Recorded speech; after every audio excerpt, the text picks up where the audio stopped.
Welcome back, I'm everyone, taping. to another episode of the Fellas. As always, please remember to like, share, and subscribe, and hit the notification bell to stay up to date on all things the Fellas. And you can also follow us on your podcast platform of choice. Today, we're talking about the Brazilian Grand Prix at Interlagos.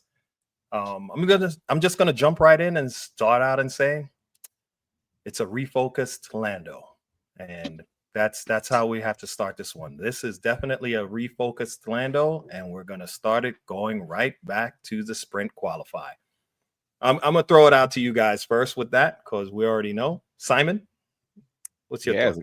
It's a killer. It was a killer weekend for Lando. He got the maximum points that he needed to get to challenge Piastri, and he got it not only on qualifying for the sprint, but also qualifying for the race, winning the sprint, and winning the race. Right, so he is definitely refocused. He's not playing. We gave him a hard time in the beginning of the year, saying, Lando's not like Piastri. He's not staying focused and not staying in sync or in rhythm. And he pretty much told us to shut up starting 6 races ago and said, watch me now. So I've shut up, and I'm just going to give him his props and I wish him well. If he wins the championship, he deserves it every last race. Ray, what are your thoughts? Well, yeah, I think, he is refocused. Whoever, helped him, or if he did it on his own, to clear his mind, he is moving like a seasoned driver right now, right? Like he's already won a world championship before. So I have to say, whatever that shift was, that was, excellent for him because he is definitely on it. And this weekend, it was Lando's weekend. He stamped it, right? He walked in, he took top honors in both events. So, yeah, he is distancing himself from his teammate. And, so I give it to him. It's his weekend. He did what he needed to do to the point where even in the real race, they kind of, it was kind of like a Max thing. He was so far ahead, didn't bother pay attention to what he was doing. They were focused on everybody else, so there's no drama there. So, yeah, he definitely stamped this weekend. Yeah, definitely. I agree. Lando definitely has done some mental work and cleared his head. He's dialed in, locked in. And, even saying that, Oscar looked like he was clawing his way back as well. We'll get into that later on. But then he crashed out when he was out there trying in the sprint and, lost valuable points. That was sad. But leading us into, having said that of Lando, leading us into the other big thing of this weekend was Max Verstappen's parting of the Red Sea. And before we even get into that, to think that during the qualify, they were not happy. Max was not happy with the car. Even during the sprint race, I mean, he was not happy with the car as it was. He did okay in the sprint race. He came in 4th in the sprint results, but wasn't happy. And then Red Bull decided to take the car out of Parc Fermé so they could make changes to it, right? Which was smart. Now, some would have thought that, oh man, you just killed your choices. But this dude started from the pit lane, and to do what he did, my gosh. Ray, I'll throw it back to you. Well, the penalty was worth the result, right? That's what that says, right? They took it on the chin for the penalty, and it came back and showed that he is a driver, and the team has a good car after whatever changes they made, and it suited the driver, and he put it to work. And it's like everybody just got out the way when he was coming through and said, hey, go ahead, man. So I have to give it to him. It's yes, I might have some issues with Max, but where talent is talent, I have to give it to him and say he has a talent. He has a talent. He's a talented driver.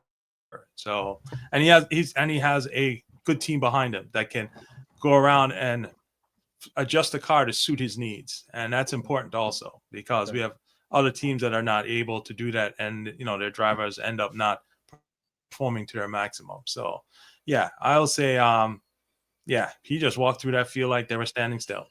Yeah. Simon, that was my take. Two things I know for sure. Max can drive.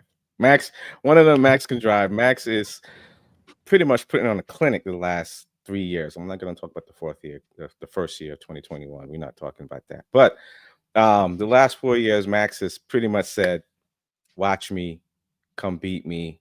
Matter of fact, you know what I'm going to do this year? I'm going to let McLaren think they're going to win the championship. The second thing I know is that McLaren cannot have a weekend like Ferrari had this weekend. McLaren has a weekend like Ferrari had this weekend, and they don't score any points. Ha! Max is going to take the lead. I'll tell you that. He may not be able to mathematically take the lead, but he will be right there in the mix if they don't score points. They can't mess up now. It's at the point where Max is saying, you mess up, I'm on your ass. That's basically what he's saying, right? So I got to give it to him. He is and his demeanor this year is a little different than I've seen in the last couple of years. He's I don't know if the childbirth and having a family has changed him and kind of matured a lot, but he's not the same Max that I've accustomed to knowing, right? And cursing and getting crazy on the mic with his drivers. He raced a race today, I tell you that. Yeah, you mean with his race engineer? Yeah, it's true. He's more settled, but listen, man, that he's almost what the drive he put in today was. I kind of almost want to call it superhuman, because who would have thought that coming from the pit lane that he was going to charge his way back up? And if they're, yes, his tires were, he was pushing them enough because he was trying to close down as much as he can, but they were going to go off at some point. But he couldn't get Kimi. He tried, but he didn't have enough laps and probably didn't have enough tires in order to get Kimi in the end, which leads us into our next topic, Kimi Antonelli's the race of his career. Just going down to those closing laps with Max pressuring him, hounding him, trying to make him make a mistake so that he could capitalize. And Kimi held strong. I mean, I think next year I would expect that he's going to be a lot better. He's learned from this year. He had some rough races in the beginning of the season, but it's a learning experience for him. He's young, but my gosh, that drive he put in today, he's got what it takes. He's got what it takes. If he settles down and gets some more experience, he will be one that you're going to have to reckon with down the road. Simon, what do you think? Yeah, I can easily see a rivalry between him, Lando, and Piastri, right? Max, there's going to be a point where Max is not going to be Max anymore, but he's in his prime. He's still going to be relevant. But yeah, Kimi can drive, right? 19. I didn't realize until today that he skipped Formula 2. He went straight from Formula 3 to Formula 1, right? Mercedes just recruited him from there. And he's still performing as if he's, he struggled a little bit. Everyone struggles their first several races. I mean, all the rookies have, but he has really taken a good car and made the best of it. He's made the best of it, made some mistakes early on in the year, but yeah, he's qualified well. And because he qualified well, he qualified better than Russell this race. He raced better than Russell this race. Russell had nothing for him. Couldn't even catch him and pass him or give him anything, right? So it's going to be an interesting end of the season. And then I want to see what happens in the first 3 or 4 races next year. But yeah, he's definitely showing us that he has the skills to be in Formula 1. Ray, what are your thoughts on Kimi? Well, it goes back to what I've said in the past, right? That there are good drivers on the grid that are being hampered by the technology that their team brings to them to get on the track with, right? And Kimi is the second rookie this year to podium, right? Hajar was first, and Kimi, right? Did I get that right? So it's talented. I was kind of surprised that George didn't show up anywhere, right? Because it was like Kimi's weekend. He qualified in the sprint really high, and he qualified in the prime race. And so, aside from some of the incidents he was involved, I'm still impressed at the class of rookies that they have this year. I want to think that they are really talented drivers, right? Talented drivers. I may, I put it on me. Maybe I didn't recognize it before from prior years, but this year I've noticed that these guys they are good drivers. And if they were, again, to my thing, if they were to get back into something that similar operates to the other one, then, they'd show up, because he was able to hold off Max, right? And I don't think Max was playing, that being sympathetic to him, because Max needs all the points he can get so that he can take the championship, right? But he was able to hold them off. So, they have the talent. They're a very talented group this year.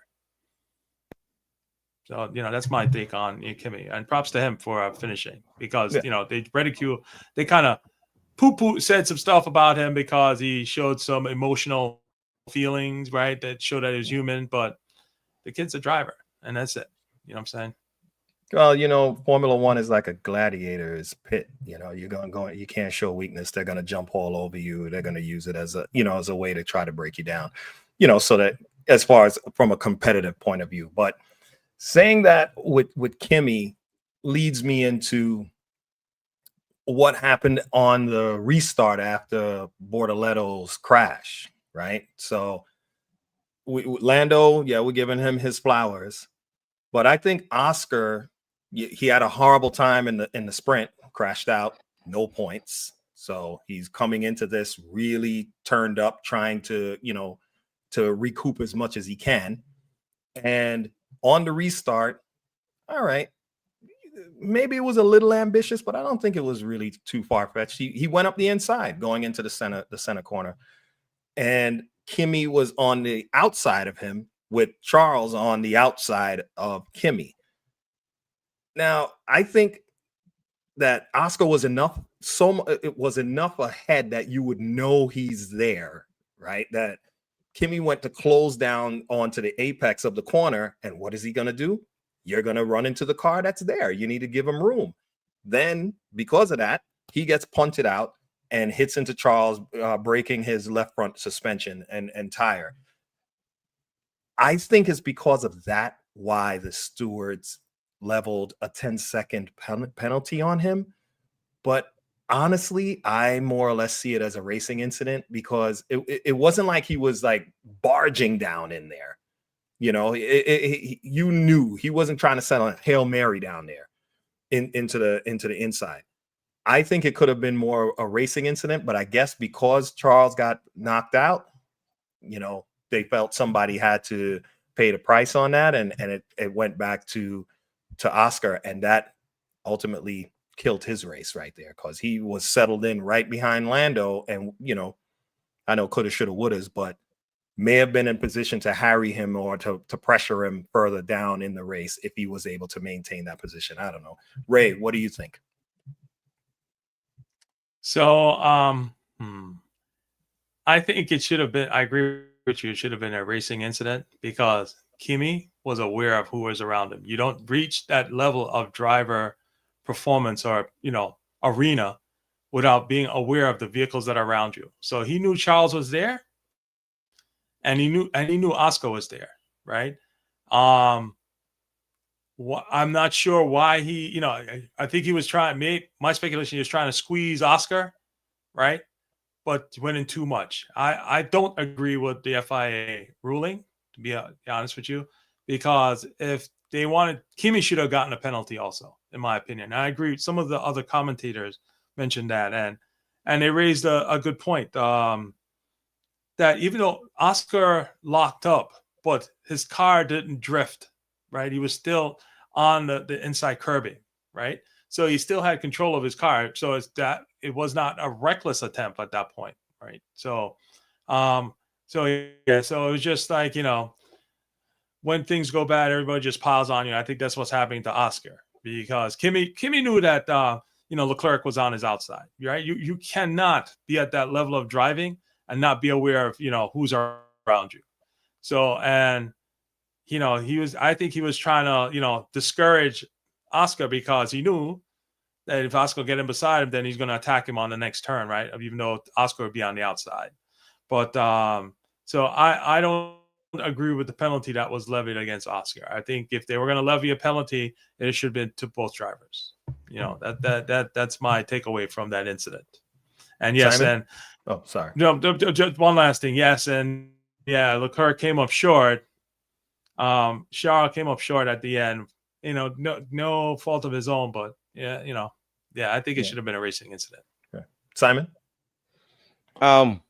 Perspective. I don't know. Having that helmet on, only having side mirrors, Piastri at the apex of that corner was still a little bit behind Antonelli. So I don't know, visibility wise, he probably knew that Piastri was beside him. He knew that Charles was on the other side, but where, in relatively speaking, in that corner, that's really hard to gauge, right? And how fast and how slow and how much space they're giving each other.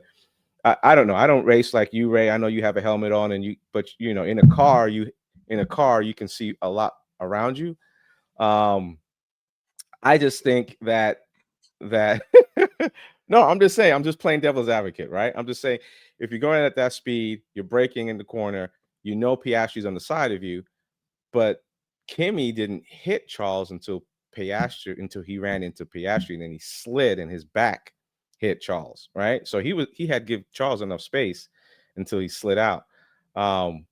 It could have been a racing incident. I think the only reason why, and I agree with you, Ralph, is if Oscar didn't, brake hard and skid a little bit, and if Charles wasn't eliminated out of the race, it probably would have been a racing incident.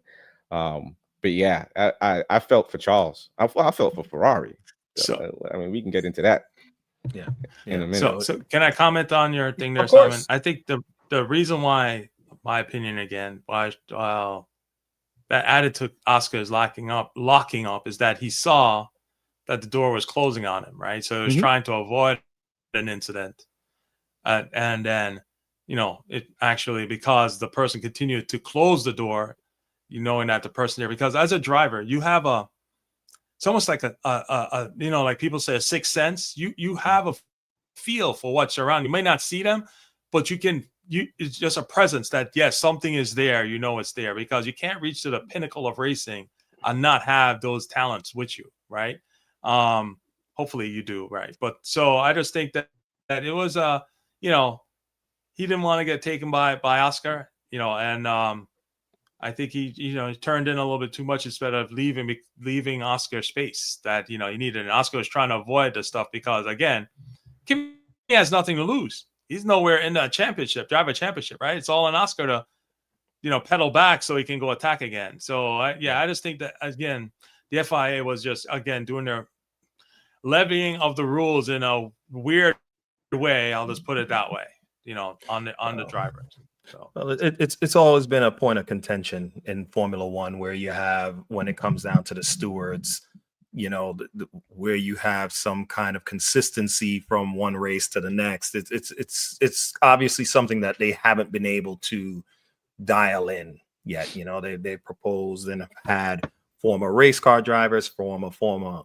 One drivers, and yada yada yada. But they're trying to do the best they can, I guess. But yeah, when you look at this, when you compare this to what was it, Mexico City, where that was like almost like a kind of a wheel banger of a race, that I thought I was watching V8 supercars in Mexico City, because there was a lot of rubbing and bumping and shoving, of these open wheel cars. But anyway, that's always been a problem. So, and I think the fact that Oscar did break shows he wasn't trying to cause a collision. He was like, okay, this guy's closing down on me, I'm trying to get out of it, But anyway, because Charles got punted, I think that's what it is, which leads us into Ferrari's collapse. I'm going to throw that right to you, Simon. Take it. It couldn't have been the worst weekend and the worst timing, right? Especially with the constructors, second place, third place, fourth place in the a topic of discussion, right? It's so close between Red Bull, Mercedes, and Ferrari that to score no points was disastrous. Lewis, his qualifying really sucked. I don't know why, but I'm sure that there's reasons for it. And his positioning, I kid you not, 5 seconds before the race started, I said Lewis can't get into a collision here because this race is done if he gets into a collision. And what happened? Getting ready to get into the second lap. He loses his front touching sights. And then, the freak accident, I'm just going to say it's a freak accident of Charles' front just completely getting shattered by Kimi. I mean, to not get any points at this stage in the game and at this late in the season was disastrous for Ferrari. Maybe they can recoup in the next 3 races and maybe they can get second place back. But to me, if they were successful enough to get second place in the constructors, I thought it was still a good season, despite all the drama and the issues that Lewis has had and Charles has had going into the next season. But if they get fourth, I don't know. I don't know what kind of season they've had, especially with Yuki not scoring any points really for Red Bull, and they still come in third or second. That's crazy. Yeah, I think this. Well, not I think this is definitely a race for Lewis to forget. Right, because this is again, yes, but yeah, it was hard. It was hard to watch, and so I can only imagine for him going through it, like whatever it is, whatever secret box of whatever, whether it be the car. I know the car. He's always said it's very temperamental in a sense, from what he's accustomed to. But hey, maybe he's hoping for next year's car, but yeah, it was hard to watch this one. And then to have what happened in the race happen to him as well. I'm like, yeah, you want to put this one behind you as fast as possible. But the truth is you can't. You're a 7-time world champion and you came there getting big bucks and you're not, you need a whole season. I mean, I'm hoping in the last few remaining races he could continue with the momentum we saw, prior. Like it looked like he was starting to get on top of things and he was coming, but now he slipped back. But anyway, Ray, your thoughts? Well, on Lewis. The bottom line is Lewis needs there's entities that don't want him to. There are entities that wants him to have the record of the whatever first driver for Ferrari that's not podium, right? He needs to get a podium this year, and he has 3 more chances to do that. So I'm just hoping that whatever changes need to be made in the background are made so that he can get the opportunity to get a vehicle under him so that he can go out. Yes, he said he didn't qualify great this weekend, kind of put him on the back foot, but still, if So I'm thinking about this. I think for the reason why Max was able to part the Red Sea like he was, is that the drivers that were in the backfield already knew that their car was not at the same level as his car from a performance standpoint. So I think they did not give him as much of a resistance when he came through, right? As far as to keeping him there. That helped him out. Whereas like if Lewis is coming through, everybody, I think there's a certain amount of people, that are working, their hardest to make sure that they impede that progress, right? Whereas I think, Max challenge didn't come until he got into when he started moving close to the top 5, that's when people started saying, hold up, because, based upon how the car qualified and performance, that I might have something, but they're in the back of their mind and like, we really don't have anything for the Red Bull. So, if you're running a race, it's not against Red Bull. So you're just like, hey, go about your business, get out of my way so I can focus on the real person I'm racing against, right? And it's been my observation when I look at for Lewis, it's not as easy to come through, put it that way, for him, right? And I think they're thinking they're more the equal of the car from a performance, and the fact that he's off on his driving also compounds, their perspective. Whereas where Max is performing, they're like, oh, I have nothing for him to let him go through. I don't want him to hang out, behind me. Maybe. I think with that, a lot of the back marker cars, like midfield down, they're not going to get in your way for what you just said. Like, they know, hey, I can't really keep this guy. And coupled with that whoever is coming through like that is in a dominant team, and their equipment is even better. So they're able to like basically drive around you. And if you go too far as a back marker and trying to keep them back, it looks like you're blocking, right? And that can be a problem too, right? I think no, I have seen that, what you said with Lewis, but when I've seen it was with Checo, which you understand why, because he was battling with Max and that's his teammate. So Checo is going to make his car as wide as possible. I've seen it with Alonso, which I can understand that, because they have that history there. With those, you kind of find it with those kind of drivers. George, you would find it with a Carlos Sainz if he had equipment that wasn't, let's say the Williams was a little better than it was, but it still wasn't up to, he'll battle you. So but yeah, there may be some drivers that for whatever reason they want to do it, but I've seen it that way. But most of the back marker cars, they really don't have the equipment to really put up too much of a fight. So yeah, a lot of them be like, all right, they'll try a little something, like, go ahead. Because I really can't keep you back here anyway, because you're going to go. So not trying to take anything away from Max's drive. I mean, when he went up against Alonso, he did it at the right point where he could do it down the straight. He wasn't trying to battle him into the corners. Alonso is difficult to pass, if he wants to be. If he wants to be difficult, if he doesn't, he'll let you go. And I've seen that. I've seen him let people go sometimes. He's like, he just knows his car is not really up to it. He's like, let go, go ahead. So I'll say that Max, if Lewis has a car that is dialed in for him, yeah, you'll see that kind of a performance from him. But like I don't know. I compare him to Fernando. Like I said, Fernando has been through many teams, and you're usually able to see that he's getting the best out of the car, whatever it is, and he's had some crap cars. And even when he started in Minardi was, when they say back markers, they were the back of the field, and yet when Fernando came out with them, they were looking at him like, wow, this guy's good, because they knew that car shouldn't be anywhere near where he got it. And we're not even talking this way up the field. It might have been a place higher, but they knew. Lewis is a 7-time world champion. He's got to dig and find that in him. We know he has it. He's dealt with hardships, but I don't know. It was just hard to watch. I'm sorry. Well, let me just respond. Go ahead. If you don't mind, to something you said earlier. There's always a dominant team, right, in every season, right? And it's McLaren.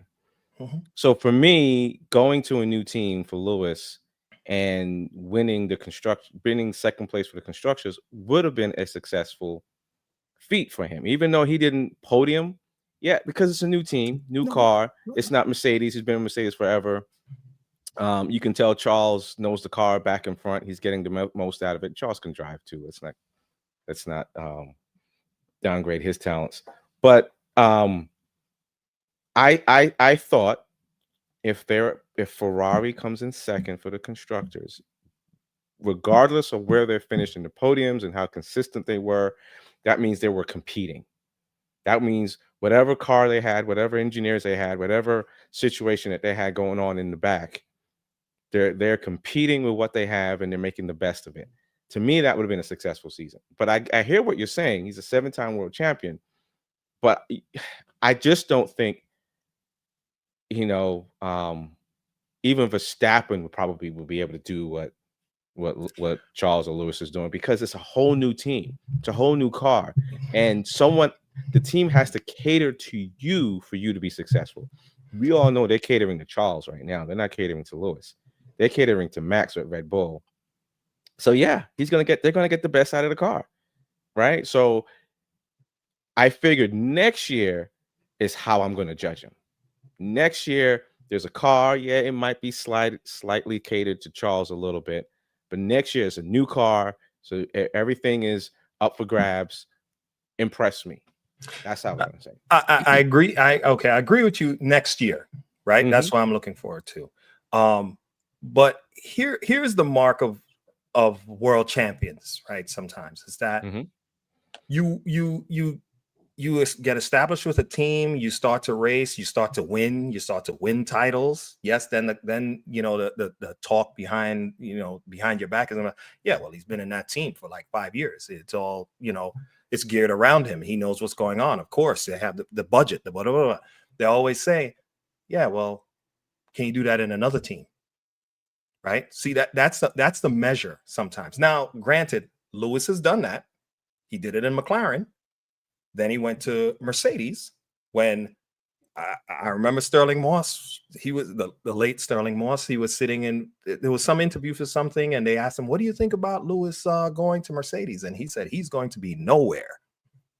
We saw how that turned out, right? But that's what people would think because you were with McLaren, it was established. So anyway, that's the yardstick. Can you go and repeat that success at a new team? Lewis coming into Ferrari, I hear you. If they beat Red Bull or even be able to challenge Mercedes for the constructors, that would be one thing for the team. But from a driver's point of view, if you have not beaten your teammate a few times, Charles has been on the podium. Where's Lewis? And I hear you. He's new to the team, but you're held to a very harsh yardstick and it doesn't look good. So that's what I'm saying. 2025, I'm hoping 2026 is better because you're right. He would have had some input on the new car to try to get the suspension and the handling a little bit more to his liking. And we know that once Lewis has equipment that he's comfortable with, he can do great things with it. So I'm just saying it still looks bad because if you haven't beaten your teammate, and we know Charles has been there, but Carlos was there and Carlos could, and it was still Charles's team. But I understand it's 1 year, but it just looks bad. That's all I'm saying. Yeah. One last thing I'll say is there's a generational gap as well, right? And everyone knows technology every 10 years to 5 years changes, and for us old fuddy-duddies, it's a little harder to grasp the technology that a younger person grew up on. True that. Right. So. True. I don't know. I'm giving him the benefit of the doubt this year. Mm-hmm. Next year, he's not getting it. True. He needs to win a podium this year. He needs to do it this year because they're going to ride him.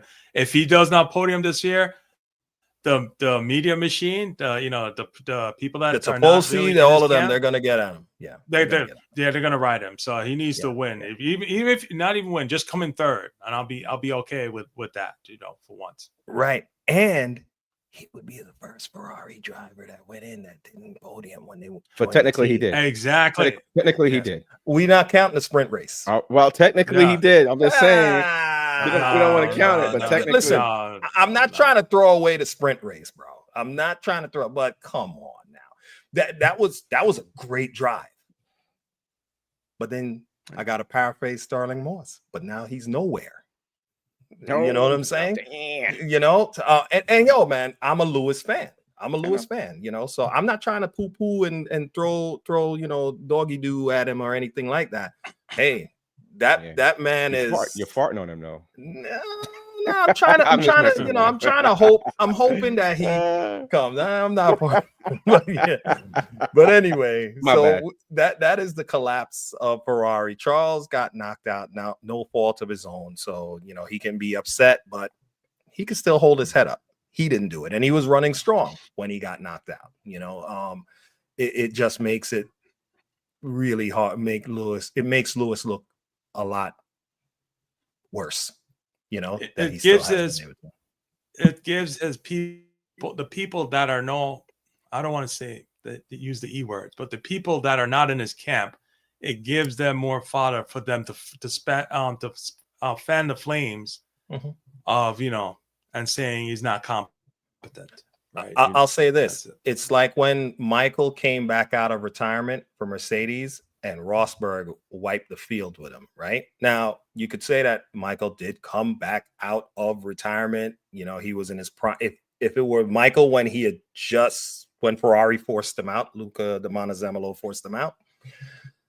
If it was that Michael, I don't think Nico would have had a good time with him because Michael would have been on fire. But it's kind of like that. And even when that happened with Michael, there were people like, "Oh, do you feel it tarnished his reputation, his legacy?" No, I don't.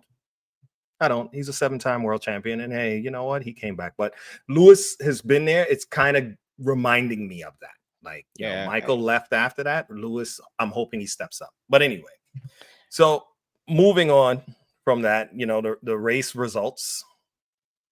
I mean, we have to say it.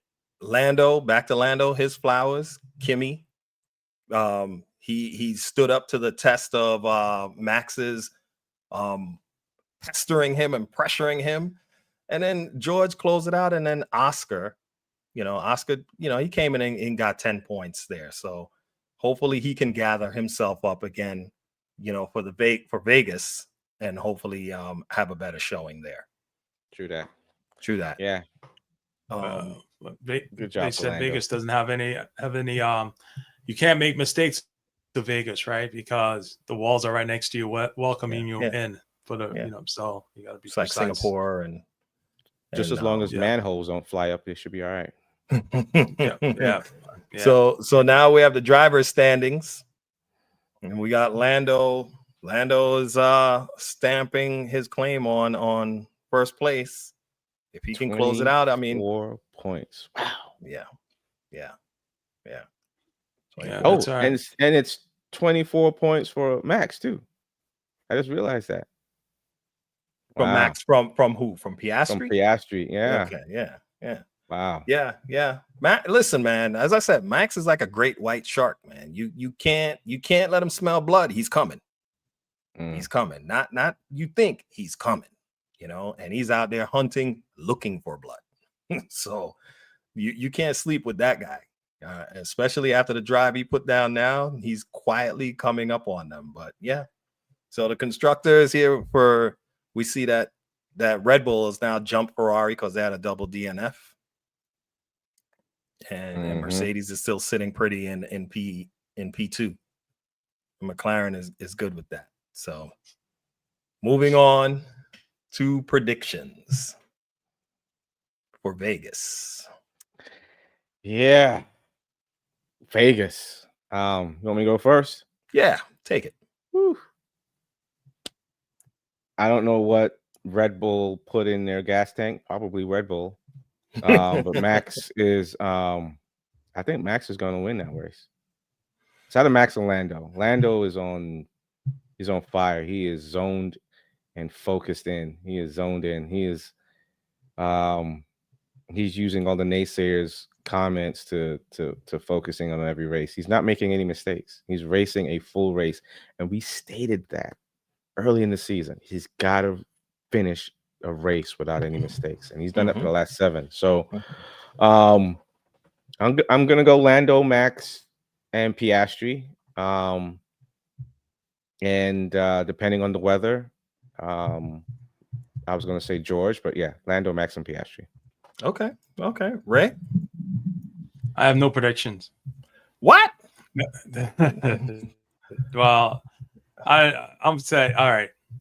It's gonna either be Lando, Max. Oh, so you're doing maybe Oscar. Oscar will be there showing. So you're dittoing Simons. Yeah, he knows a good. Lineup when he hears it. Well, now that you said that, I'm gonna have to change it because I can never agree with Simon. So here we go. It's gonna be Oscar. Okay. It's gonna be Lando and Max. That's where it is. That's what it is. So what you're saying? Oscar is gonna take it? Is gonna win? Yes, he's gonna show up. Okay, and then it's gonna be Lando, and then Max. Yeah. Okay. And then Max. Yeah. Okay. Yeah. Well, you took what I was gonna say. I'm not a gambling man, so in this case, I'll say I'll take it. I was gonna say it's Oscar. It's gonna be Oscar, Max, Lando. Yeah, I'm gonna have to eat some words. When I told you guys early in the season, I said if Oscar by the 6th race he was gonna be in the front, which he did. I wasn't wrong there. But I think he's going to need some pain to win multiple championships, and I think this year is going to be the pain year for him. That's just how I see. Yeah, that's how you see it. I see he's every champion has that season that just really ruffles their feathers going forward, and then they don't lose another championship for a while. But I think I think Norris has this one now. So you think, okay, this is Oscar's pain year. Yeah, Oscar's pain year. Yep. Okay. Yeah, I can see that. I can see that. I mean, hey, I'll say it this way: either one of them would be a worthy champion. Mhm. You know, I'm just still wondering what happened to Oscar. He seemed so bulletproof earlier in the year. You know, all the way up to basically mid-season, seemed so bulletproof, and then now he's just fallen off. But whatever. I'm not gonna speculate or anything on that. Yeah, but don't be a Ray, man. Don't be a Ray. Yeah, now we only got room for one. One Ray. That's all we got. Yeah, that's it. You know. But anyway, all right. So now the next race is Vegas. You know, and we'll see. We're getting down to the end. November 20th. Yeah, if they don't. Is for Vegas. So until then, everyone, we'll join you at Vegas. Please remember to like, share, and subscribe to stay up to date on all things F1ellas, and ring the notification bell. And you can follow us on your podcast platform of choice. Until Vegas, see you then.